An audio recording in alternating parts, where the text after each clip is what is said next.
Mitro, very good morning to all of you. TYBSc semester 5 કેમેસ્ટ્રીના સિલેબસમાં જોશો તો પેપરનો number અને પેપરનો code છે CCCH 501, જે પ્યોર ઇનઓર્ગેનિક કેમેસ્ટ્રીનો વિષય બતાવે છે. આ પ્યોર ઇનઓર્ગેનિક કેમેસ્ટ્રીના CCCH 5માં તમારે ઇનઓર્ગેનિક કેમેસ્ટ્રીના યુનિટ્સ કન્ટેન્ટ જેવા કે સિમેટ્રી એટલે સમમિતિ, chemical bonding, bio inorganic chemistry, organometallic compounds વગેરે વગેરે યુનિટ્સનો તમારે અભ્યાસ કરવાનો છે. આજે આપણે સ્ટાર્ટ કરીએ છીએ સિમેટ્રી. ઇંગ્લિશમાં એને સિમેટ્રી કહીએ છીએ, ગુજરાતીમાં એને સમમિતિ કહીશું. મિત્રો, સમમિતિનો અર્થ શું થાય? સમમિતિ એટલે સમમિતિ, સરખો આકાર, સરખો ભૂમિતિ. દેટ મીન્સ કોઈ પદાર્થ હોય, કોઈ વસ્તુ હોય, કોઈ કેમેસ્ટ્રીનો મોલેક્યુલ હોય, આ બધાનો ખ્યાલ કરીએ તો એ પદાર્થને આપણે જોવાનો પ્રયત્ન કરીએ તો આપણને સૌથી પહેલો એનો આકાર દેખાય છે. મિત્રો, કુદરતમાં જોઈશું તો ઘણા પદાર્થો ખૂબ સરસ આકાર ધરાવતા હોય છે. હંમેશા હું સમમિતિ ચાલુ કરું છું ત્યારે પહેલાં તમને બધાને માનસિક રીતે, ફિઝિકલી નહીં પણ માનસિક રીતે હું હંમેશા ગાર્ડનમાં લઈ જાઉં છું. આપને એક પ્રશ્ન પૂછું કે આપ પણ જતા હશો. શું આપ બધા બેઠા છો એમાંથી કોઈ વિદ્યાર્થી એવા છે કે જે કદી ગાર્ડનમાં ના બેઠા હોય, બગીચામાં જ ના બેઠા હોય? નથી. સરસ. તો આપણે બધા જ બગીચામાં બેસીએ છીએ, બગીચામાં ફરવા જઈએ છીએ, ક્યાંક પિકનિકમાં ગયા હોય તો બગીચામાં જઈએ છીએ. મિત્રો, બગીચામાં બેઠા બેઠા આપણે શું કરીએ છીએ? તો પ્રકૃતિનું નિરીક્ષણ કરીએ છીએ. પ્રકૃતિનું નિરીક્ષણ કરતાં કરતાં આપણી નજર અચાનક ફૂલ ઉપર પડે છે. તો કુદરતે ફૂલોના સરસ રંગો બનાવ્યા છે, ફૂલોના સરસ આકાર છે. દરેક ફૂલ છોડ અને એમાં રહેલું ફૂલ, દરેક ફૂલ જુદા જુદા રંગોનું અને જુદા જુદા આકારોનું છે. તો આને શું કહેવાય? તો આને બીજું કશું જ નહીં પણ કુદરતની એક સમમિતિ કહેવાય. સમમિતિ ઇટસેલ્ફ ઇઝ અ બ્યુટી. એક પ્રશ્ન ફરી વાર પૂછું તમને કે મિત્રો, ફૂલ જોવું ગમે છે તમને? હા, ગમે છે. કોણે એવું હોય કે જેને ફૂલ ના ગમતું? તો ફૂલ ગમે છે. Again a question is arise in our mind that why we do like flower. ફૂલ આપણને શા માટે ગમે છે? ફૂલ આપણને ગમે છે because it is beautiful. કારણ કે સુંદર છે એટલે આપણને ગમે જ છે. Then as we are chemist, again a question is arise in our mind. What is the question? What is beauty? પ્રશ્ન થાય કે ભાઈ સુંદરતા શું છે? ફૂલો સુંદર છે એટલે આપણને ગમે છે. તો પછી પ્રશ્ન થાય કે સુંદરતા શું છે? What is beauty? તો beauty is nothing but the systematic and symmetrical arrangement of all the molecules in a substance. જે પદાર્થ કુદરતી રીતે બન્યો છે, જેને આપણે બનાવ્યો છે, આ બધા જ પદાર્થો સુંદર છે. અને સુંદર કેમ છે? કારણ કે એમાં રહેલા અણુ અને પરમાણુની વ્યવસ્થિત ગોઠવણી છે. જે પદાર્થોમાં અણુ અને પરમાણુની બહુ જ સુંદર અને વ્યવસ્થિત સિસ્ટમેટિક ગોઠવણી હોય એ દરેક પદાર્થને ખૂબ સુંદર આકાર હોય છે. અને જે પદાર્થોને સુંદર આકારો છે આપણને બધાને જોવા ગમે છે. તો આ અણુ અને પરમાણુની ખૂબ વ્યવસ્થિત, સુવ્યવસ્થિત ગોઠવણી, જેને આપણે સિમેટ્રી કહીએ છીએ, સમમિતિ કહીએ છીએ. કોઈ પણ પદાર્થનું, કેમેસ્ટ્રીની વાત કરીએ તો કોઈ પણ મોલેક્યુલનો સુંદર આકાર, સુંદર દેખાવ, આ બધું જ એમાં રહેલા અણુ અને પરમાણુની વ્યવસ્થિત ગોઠવણીને લઈને છે. તો મિત્રો, આપણે આ સમમિતિ આજે શરૂ કરીએ છીએ. હવે માનસિક રીતે તમે તૈયાર થયા છો કે ભાઈ મારે કેમેસ્ટ્રીનો એક સુંદર યુનિટ, એક સુંદર ટોપિક સમમિતિ ભણવાનું છે. હવે આપણે તો કેમેસ્ટ્રી ભણવું છે, સમમિતિ કેમેસ્ટ્રીને લઈને ભણવી છે. તો કેમેસ્ટ્રીમાં આવતા દરેક પરમાણુઓ, દરેક અણુઓ જે સુંદર ગોઠવણીથી ગોઠવાયેલા છે, પદાર્થમાં રહેલા દરેક અણુ અને પરમાણુની ખૂબ સુંદર ગોઠવણી થયેલી છે, જેને લઈને દરેક અણુઓનો આકાર ખૂબ સુંદર એક કુદરતે વિવિધતાસભર બનાવ્યો છે, એની આપણે થોડીક વાતો કરીશું. સૌથી પહેલાં જોઈએ તો મિત્રો, સમમિતિની આપણે સમજ કેળવવી પડે. સમમિતિ એટલે આ પ્રાકૃતિક વ્યાખ્યા, વ્યવહારિક વ્યાખ્યા મેં તમને સમજાવી. હવે આપણે થોડીક રાસાયણિક રીતે, કેમિકલ ડેફિનેશનમાં એને થોડુંક ઢાળવાનો પ્રયત્ન કરીએ. તો કે ભાઈ સમમિતિ એટલે શું? તો સૌથી પહેલા પ્રશ્ન થાય કે સમમિતિ એટલે અણુ અને પરમાણુમાં, પદાર્થમાં, કોઈ પણ પદાર્થમાં પરમાણુઓ અને અણુઓની ખૂબ સુંદર અને સુવ્યવસ્થિત ગોઠવણી, જેને આપણે સમમિતિ કહીએ છીએ. તો સમમિતિની વ્યાખ્યા આપણે લખવાનો પ્રયત્ન કરીએ તો અણુમાં પરમાણુઓની સુંદર અને સુવ્યવસ્થિત ગોઠવણી, જેને લીધે એ અણુ સુંદર આકાર અને દેખાવ ધરાવે છે, તેને સમમિતિ કહેવાય. તો આ થઈ સમમિતિની રાસાયણિક વ્યાખ્યા. Systematic arrangement of atoms and molecules in a substance. કોઈ પણ પદાર્થમાં અણુ અને પરમાણુની ખૂબ સુંદર ગોઠવણી, જેને આપણે સમમિતિ કહીએ છીએ. હવે એમાં સહેજ આગળ વધીએ તો કેમેસ્ટ્રીમાં હજારો અણુઓ છે, હજારો મોલેક્યુલ છે. તો આ દરેક મોલેક્યુલની, દરેક અણુઓની ગોઠવણી અલગ અલગ હોવાના કારણે દરેક અણુઓના આકારો અલગ અલગ અલગ પ્રકારના હોય છે. તો આવી અણુમાં રહેલી સમમિતિને આપણે આણ્વીય સમમિતિ તરીકે ઓળખીશું.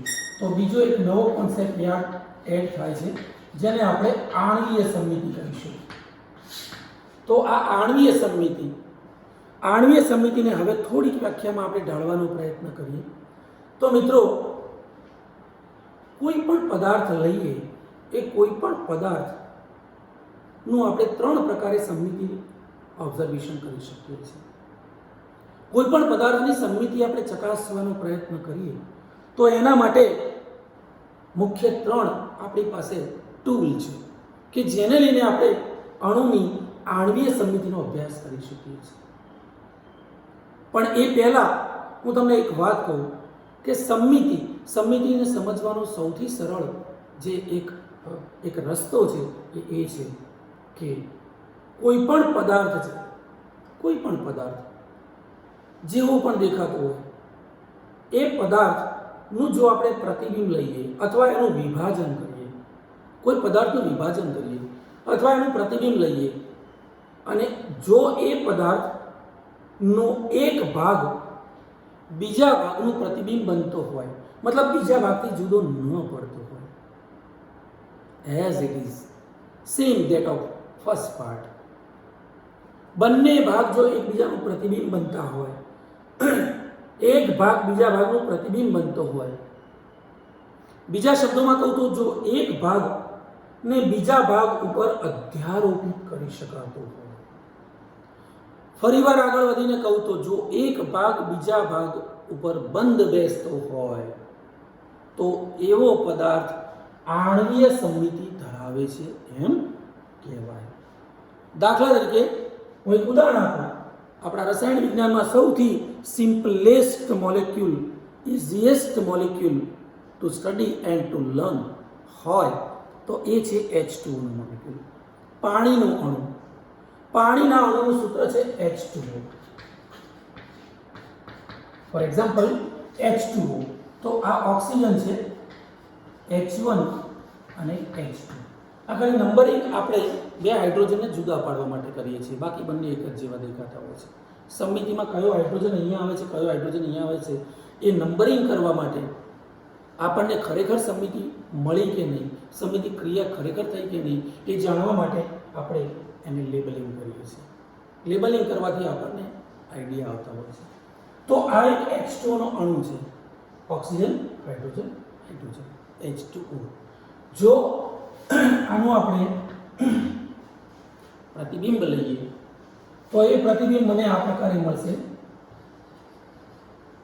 એને હું દર્પણમાં જોવાનો પ્રયત્ન કરીશ, કોઈ અરીસામાં જોવાનો પ્રયત્ન કરીશ, કે કોઈક રીતે એનું હું પ્રતિબિંબ જોઈશ, અથવા એને બે સરખા ભાગ કરીશ તો મને આવું પ્રતિબિંબ મળશે. હવે આનો સીધો મતલબ એ થયો કે જો આ પ્રતિબિંબ મતલબ આ એનું ઓરિજિનલ સ્વરૂપ છે અને આ મને પ્રતિબિંબ મળ્યું છે, એનું પરાવર્તન છે અથવા એનું વિભાજન છે. જો આ પ્રકારે મળેલું પ્રતિબિંબ હવે હું એને ઉઠાવું છું અને આની ઉપર હું અધ્યારોપિત કરવાનો પ્રયત્ન કરું છું તો એક્ઝેક્ટલી એ બંધ બેસતું થાય છે. એનો મતલબ એ થયો કે બંને જે આપણને આકૃતિઓ મળી છે એ બંને આકૃતિઓ એકબીજાથી ભિન્ન થતી નથી. લગભગ સરખા દેખાવમાં સરખો આકાર એકબીજા ઉપર બંધ બેસતી અધ્યારોપિત પણ કરી શકાય છે. ધેટ મીન્સ આ પ્રતિબિંબ અને આ મૂળ સ્વરૂપ, આને મૂળ સ્વરૂપ કહેવાય, આને પ્રતિબિંબ કહેવાય. તો બંને એકબીજા ઉપર અધ્યારોપિત કરી શકાય છે. આનો મતલબ એવો થાય કે H2O નો અણુ કે જેની પાસે આણ્વીય સમમિતિ ધરાવે છે, H2O નો અણુ આણ્વીય સમમિતિ ધરાવે છે એમ કહી શકાય. આવા ઘણા બધા મોલેક્યુલ છે જેને આપણે એક્ઝામ્પલ તરીકે લઈ અને આણ્વીય સમમિતિની ચર્ચા કરી શકીએ છીએ. આનો સીધો મતલબ એ થાય કે હવે આ ઓબ્ઝર્વેશન મેં એક સમતલના લીધે કર્યું. અહીંયા મેં એક અરીસો મૂક્યો જેના આધારે એક પ્રતિબિંબ લીધું, અથવા એ અરીસાને મેં આની વચ્ચે મૂક્યો અને એના બે સરખા ભાગ કર્યા. એક ભાગનું પ્રતિબિંબ બીજો ભાગ બને છે કે નહીં એ ચકાસવાનો મેં પ્રયત્ન કર્યો. મારે કહેવું એ છે કે આ અભ્યાસ મેં તમને જે સમજાવ્યો એ સમતલને લઈને મેં એક સમતલ પસંદ કર્યું જેને લઈને આ આણ્વીય સમતલ હું તમને સમજાવી શકું છું. આવો જ અભ્યાસ આપણે કોઈ અક્ષને લઈને પણ કરી શકીએ છીએ. જો હું આધાર તરીકે, ટૂલ તરીકે જો કોઈ અક્ષ લઉં તો અક્ષના સંદર્ભમાં પણ હું અણુની સમમિતિ સમજાવી શકું છું. તો અક્ષના સંદર્ભમાં અણુની સમમિતિ કેવી રીતે સમજવી? તો મિત્રો, અણુની અક્ષ, હવે અક્ષની જ્યારે વાત આવે ત્યારે અણુમાં, દરેક અણુમાં કોઈક એવી અક્ષ પસંદ કરવી પડે, કાલ્પનિક અક્ષ. અણુમાં દેખાય નહીં પણ આપણે ધારવી પડે કે કાલ્પનિક અક્ષ આ જગ્યાએ છે. દાખલા તરીકે હું તમને H2 નો મોલેક્યુલ જો બતાવવાનો પ્રયત્ન કરું તો આ H2 નો મોલેક્યુલ છે. હવે આમાં મને અક્ષ દેખાતી નથી પણ મારે કાલ્પનિક રીતે પસંદ કરવી પડે કે હું જો અહીંયા અણુના કેન્દ્રીય પરમાણુ ઉપર આ હાઇડ્રોજન છે, આ હાઇડ્રોજન છે, આ ઓક્સિજન છે, જો અણુની મધ્યમાંથી હું એક એવી અક્ષ ધારી લઉં અને એ અક્ષ ઉપર હું અસંખ્ય ભ્રમણ, ઇનફાઇનાઇટ નંબર ઓફ રોટેશન આપી શકું છું. જો આ રોટેશન હું આમ આપી શકું છું, આમ આપી શકું છું, આમ આપી શકું છું, આ અક્ષને હું ફરાવી રાખું છું, આમ ફરાવતા ફરાવતા ફરાવતા એક સ્થિતિ એવી આવશે કે પાછો H2O આ સ્થિતિ ઉપર આવી જશે. ધેટ મીન્સ મારે અણુનું ઓબ્ઝર્વેશન કરવું છે. કોના સંદર્ભમાં? અક્ષના સંદર્ભમાં. અને અક્ષને ફરાવતા ફરાવતા હું અણુની જુદી જુદી રચનાઓનો અભ્યાસ કરતો જાઉં છું. એટલે અક્ષના ઉપર જો આપણે ઓબ્ઝર્વેશન કરીએ છીએ તો અક્ષ ઉપર હું ઓબ્ઝર્વેશન કરું છું રોટેશનના આધારે. હું એ અક્ષ ઉપર રોટેશન આપું છું, અણુને ભ્રમણ આપું છું. ધેટ મીન્સ એક સમતલ છે, બીજું અક્ષ છે. અક્ષના સંદર્ભમાં જો વાત કરું તો દાખલા તરીકે આ H2O નો અણુ છે, જેમાં હું વચ્ચેથી આવી એક અક્ષની કલ્પના કરું છું અને એ અક્ષ ઉપર હું કોઈ ચોક્કસ ખૂણે ભ્રમણ આપતો એ અણુનો અભ્યાસ કરું છું અને મળતા નવા પ્રતિબિંબને હું ઓબ્ઝર્વ કરતો જોઉં છું કે નવું પ્રતિબિંબ જે મળ્યું એ પ્રતિબિંબ મૂળ પ્રતિબિંબ જેવું લાગે છે.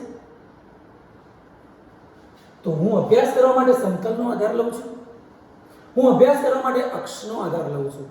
મિત્રો, સમમિતિના આ પ્રકરણમાં અણુની આણ્વીય સમમિતિનો અભ્યાસ કરવા માટે એક ત્રીજા પ્રકારનું ટૂલ છે, આપણી પાસે સાધન છે, એક મુદ્દો છે, જેને લઈને પણ આપણે એનો અભ્યાસ કરી શકીએ છીએ.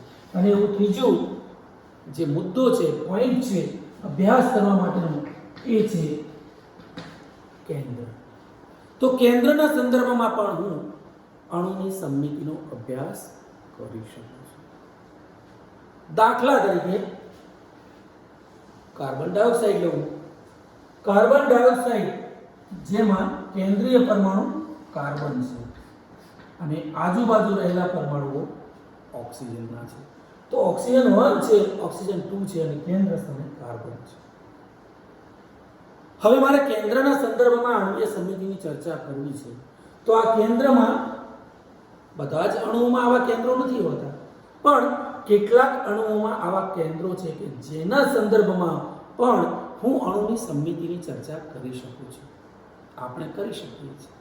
તો અહીંયા કાર્બન ડાયોક્સાઇડ જેવા અણુ કે જેમાં કાર્બન પરમાણુ પોતે જ એક એવું કેન્દ્ર બની જાય છે કે જે કેન્દ્રની આજુબાજુ સરખા અંતરે સરખા પરમાણુઓ આવેલા છે. કાર્બનના ચોક્કસ અંતરે રાઈટ હેન્ડ સાઈડ ઓક્સિજન આવેલું છે, તો કાર્બનની ડાબી સાઈડે પણ લેફ્ટ હેન્ડ સાઈડ બીજો ઓક્સિજન આવેલો છે.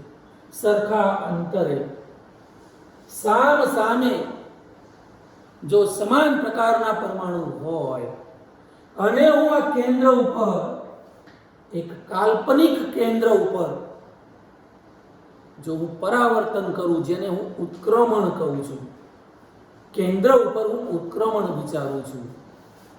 ઉત્ક્રમણનું બીજું નામ છે વ્યસ્તીકરણ.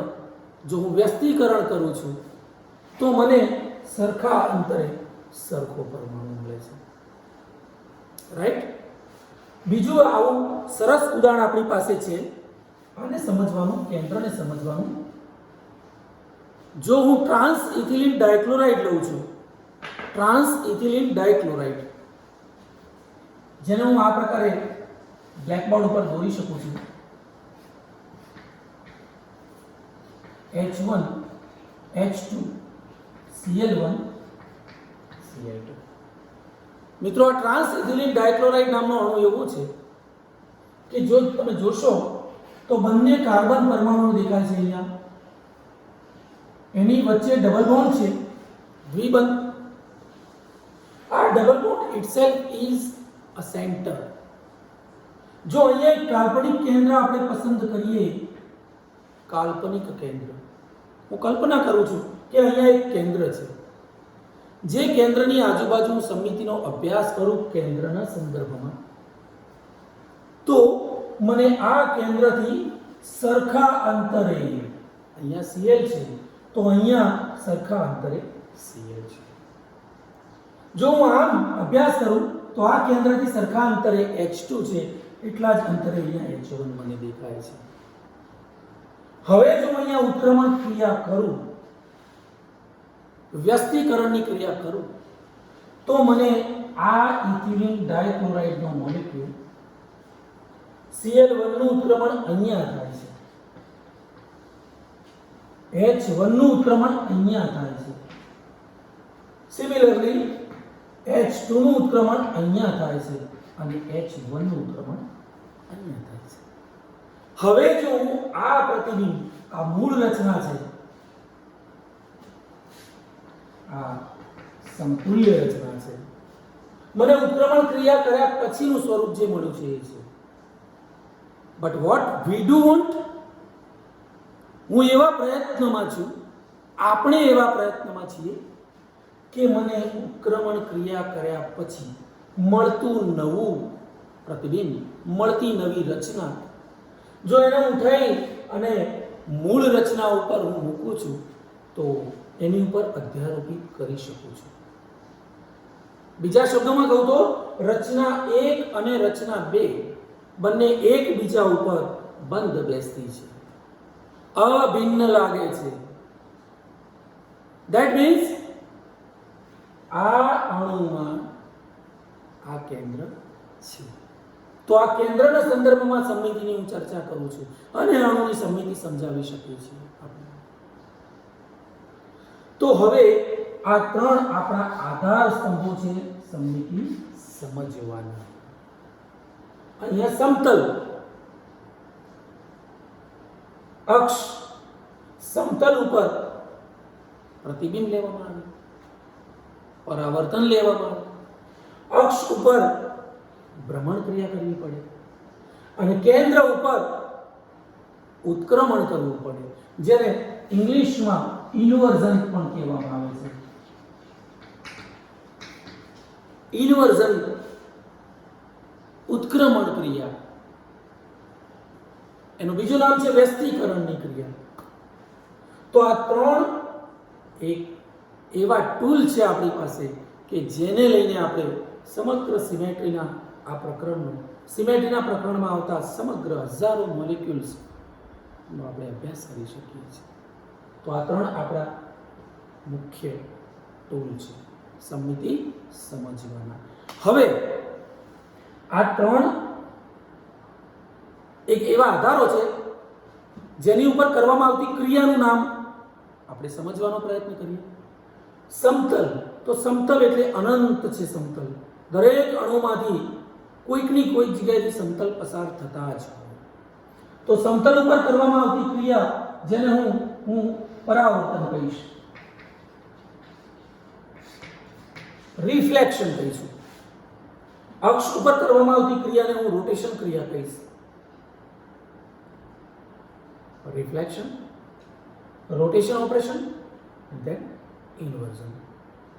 કેન્દ્ર ઉપર કરવામાં આવતી ક્રિયાને ઇન્વર્ઝન, ઉત્ક્રમણ ક્રિયા અથવા વ્યસ્તીકરણની ક્રિયા કહીશું. હવે આ ક્રિયા કરતા કરતા કરતા આપણે એક એવા મોડ ઉપર જવું છે.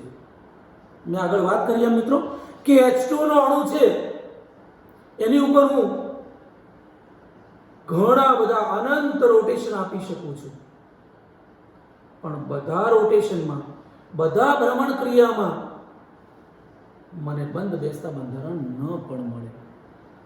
તો વોટ વી આર ઇન્ટરેસ્ટેડ, તો હવે વ્યાખ્યાને આપણે એક્ઝેક્ટલી સિમેટ્રીના બીબામાં ઢાળવાનો પ્રયત્ન કરીએ. આ આધારને, આ મુદ્દાઓને, આ ટૂલને આપણે આધાર તરીકે લઈને, અભ્યાસ કરવાના સાધન તરીકે લઈને હવે હું જો એક્ઝેક્ટ સિમેટ્રીની વ્યાખ્યા તરફ જઈએ આપણે, તો સમતલ એની ઉપર કરવામાં આવતી ક્રિયા, પરાવર્તનની ક્રિયા, હું દરેક બાજુથી પરાવર્તન કરી શકું છું. આનું આમ અરીસો મૂકીને પરાવર્તન કરી શકું છું, આનું અહીંયા આગળ અરીસો મૂકીને એનું પરાવર્તન, રિફ્લેક્શન થાય છે અને નવું બંધારણ હું જોઈ શકું છું, નવી રચના જોઈ શકું છું.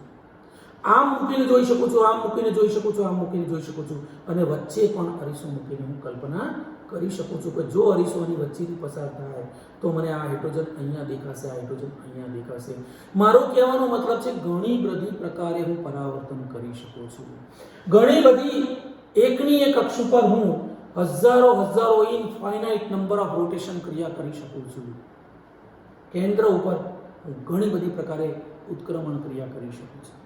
પણ આપણને રસ એમાં છે કે જે સમમિતિ ક્રિયા, પરાવર્તન હોય કે રોટેશન હોય કે ઇન્વર્ઝન હોય, જે સમમિતિ ક્રિયા કરવાથી અણુના મૂળ બંધારણ જેવી જ રચના જો મને મળતી હોય અથવા એની ઉપર અધ્યારોપિત કરી શકાતી હોય અથવા એની ઉપર બંધ બેસતી આવતી હોય તો તેને સમમિતિ ક્રિયા કહેવામાં આવે છે.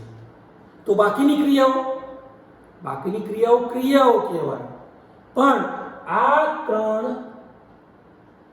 ટૂલ ઉપર, આ ત્રણ સાધનો ઉપર જે પણ ક્રિયા કરીએ, જેટલી પણ ક્રિયા કરીએ, એમાંથી જે ક્રિયા કરવાથી મને સમતુલ્ય રચના મળતી હોય, સમતુલ્ય રચના એટલે મૂળ રચનાના જેવી જ રચના મળતી હોય અથવા મૂળ બંધારણ ઉપર અધ્યારોપિત કરી શકાતી હોય અથવા તો બંધ બેસતી હોય, તો એવી ક્રિયાને જ હું સમમિતિ ક્રિયા કહીશ.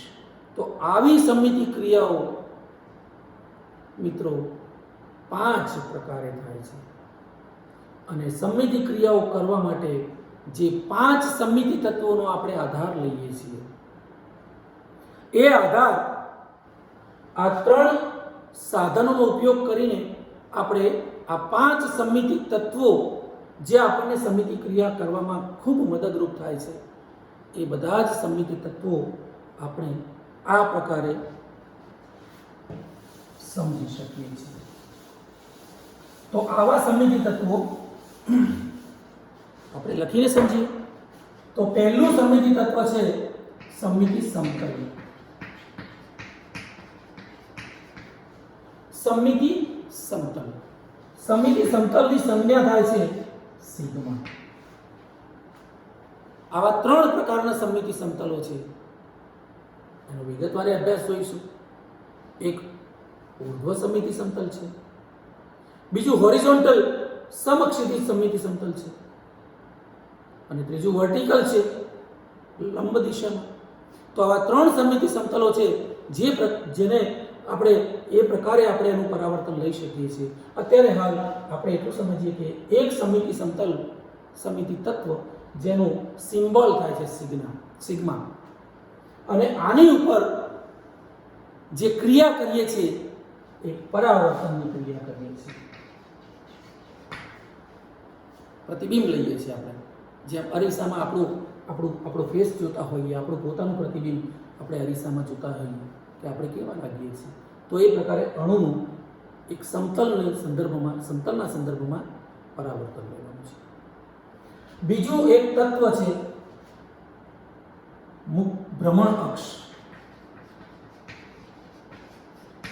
ભ્રમણ અક્ષ જેની ઉપર આપણે રોટેશનની ક્રિયા કરીએ છીએ, એટલે એની ઉપર કરવામાં આવતી ક્રિયા રોટેશન અથવા ભ્રમણ ક્રિયા. આ પરાવર્તનની ક્રિયા, અહીંયા ભ્રમણની ક્રિયા. હવે ભ્રમણ ક્રિયા કરતા કરતા જે ભ્રમણ અક્ષ મને સમતુલ્ય રચના આપે. સમતુલ્ય રચના એટલે શું? કે ક્રિયા કર્યા પછીનું પ્રતિબિંબ, જે નવી રચના મળી, તે નવી રચના જો મૂળ રચના ઉપર અધ્યારોપિત કરી શકાતી હોય, મૂળ રચનાને બંધ બેસતી આવતી હોય અથવા અભિન્ન દેખાતી હોય, તો એવી રચનાને સમતુલ્ય રચના કહે છે. તો આવી સમતુલ્ય રચના આપતું હોય જો ભ્રમણઅક્ષ, તો એને યોગ્ય ભ્રમણઅક્ષ તરીકે ઓળખીએ છીએ. એટલે આપણે અહીંયા એનો ઉલ્લેખ યોગ્ય ભ્રમણ અક્ષ તરીકે કરીશું, અને એનો સંકેત CN છે. CN ઘણી બધી પ્રકારની છે. C1, C2, C3, C4, C5, C6. Benzene જેવામાં C6 છે. 6 વખત રોટેશન આપી શકીએ છીએ, ત્યાર પછી અણુ મૂળ રચના પ્રાપ્ત કરે છે. એટલે અહીંયા અત્યારે હાલ આપણેનો એક સંકેત છે CN, કેપિટલ C અને નાનું n. n એટલે નંબર ઓફ રોટેશન. આ અક્ષ ઉપર, આ ધરી ઉપર આપણે કેટલા રોટેશન આપ્યા. બીજા શબ્દોમાં કહું તો આ ધરી ઉપર હું કેટલા રોટેશન આપું તો અણુ સમતુલ્ય નહીં પણ મૂળ રચના પ્રાપ્ત કરે, અથવા મૂળ રચના પ્રાપ્ત કરવા માટે કેટલા રોટેશન આપવા પડે છે, એ નંબર ઓફ રોટેશન n છે. રાઈટ. ત્રીજું એક તત્વ છે, હું આને સમમિતિ તત્વ કહું છું. અહીંયા લખું છું સમમિતિ તત્વ. અહીંયા એનો સંકેત છે, સિમ્બોલ છે. કયા સિમ્બોલથી આપણે એને ઓળખીએ છીએ? અને એની ઉપર કરવામાં આવતી ક્રિયા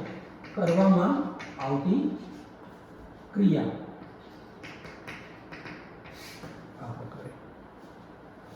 ત્રીજું એક અગત્યનું, ખૂબ જ અગત્યનું એક સમિતિ તત્વ છે જેને આપણે કેન્દ્રના અર્થમાં સમજ્યા તો કેન્દ્ર ઉપર કરવામાં આવતી ક્રિયા. તો એ કયું તત્વ છે? તો એનો સિમ્બોલ છે આઈ, નાનો આઈ. કેપિટલ આઈ નહીં કરવાનો, નાનો આઈ કરવાનો. કેપિટલ આઈ નો મતલબ સિમેન્ટની ભાષામાં જુદો થાય છે, એટલે અહીંયા કેપિટલ આઈ, સોરી સ્મોલ આઈ, સ્મોલ લેટર્સમાં છે. તો આઈની ક્રિયા જે છે એને આપણે ઉત્ક્રમણ કેન્દ્ર કહીશું. તો આ કેન્દ્રનું નામ છે ઉત્ક્રમણ કેન્દ્ર. અણુની સરખી બાજુએ સરખા જ પરમાણુઓ હોય તો ઉત્ક્રમણ ક્રિયા કરી શકાય છે.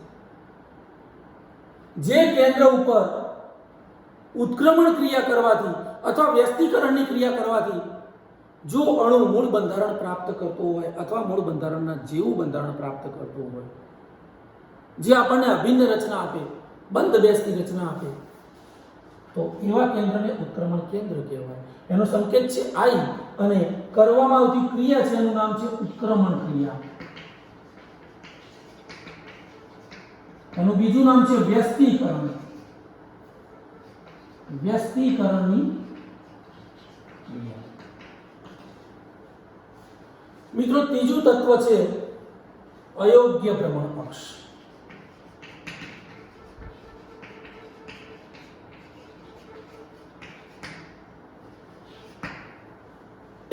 જોઈ શકો છો અહીંયા યોગ્ય ભ્રમણક્ષ, અહીંયા મેં લખ્યું અયોગ્ય ભ્રમણક્ષ. અયોગ્ય તમને દેખાય નહીં કે આ ભ્રમણક્ષ છે, તો છે શું અયોગ્ય ભ્રમણક્ષ? તો અયોગ્ય ભ્રમણ અક્ષ જેને ઇંગ્લિશમાં ઇમ્પ્રોપર રોટેશન અક્ષ તરીકે ઓળખવામાં આવે છે, એનો સિમ્બોલ છે SN, કેપિટલ S નાનું M. SN is an improper rotation axis. Why it is called improper rotation? Because you can't judge that what is the exactly rotation axis in a molecule. તમને દેખાતી ન પણ હોય, દેખાતી નથી છતાં અક્ષ છે, તો એવી અક્ષ અયોગ્ય ભ્રમણ અક્ષ તરીકે ઓળખવામાં આવે છે. મિત્રો બધા અણુઓમાં અક્ષ હોતી નથી, કેટલાક ચોઈસ કરેલા અણુઓમાં જ આ અક્ષ હોય છે, એટલે આ અક્ષનું નામ પડ્યું છે અયોગ્ય ભ્રમણ અક્ષ. અને સીધી રીતે તમને કહું ઇનડાયરેક્ટલી તો અત્યારે હાલ આપણે ડીપમાં જોવાના જ છીએ, પણ છતાંય અત્યારે તમને આનો ઉલ્લેખ થોડો કરી બતાવું તો improper rotation axis is a combination of two symmetry operations. બે સમિતિ ક્રિયાનું સંયુગ્મન છે. મુખ્ય ભ્રમણ અક્ષ, યોગ્ય ભ્રમણ અક્ષ, એની ઉપર ભ્રમણ કર્યા પછી એ ભ્રમણ અક્ષને લંબ તલમાં પરાવર્તન લેતા જો ક્રિયા બે કરું છું, મુખ્ય ભ્રમણ અક્ષ ઉપર ભ્રમણ ક્રિયા કરું છું અને પછી એને લંબ તલમાં હું પરાવર્તન લઉં છું. દેટ મીન્સ બે ક્રિયાઓ એક સાથે કરું છું અને પછી મને નવું બંધારણ જે મળે છે એ બંધારણ મૂળ બંધારણના સમતુલ્ય રચના આપે છે. એનો મતલબ improper rotation axis is combination of two symmetry operations. કયા કયા બે? rotation and reflection. Then you will get the equivalent structure.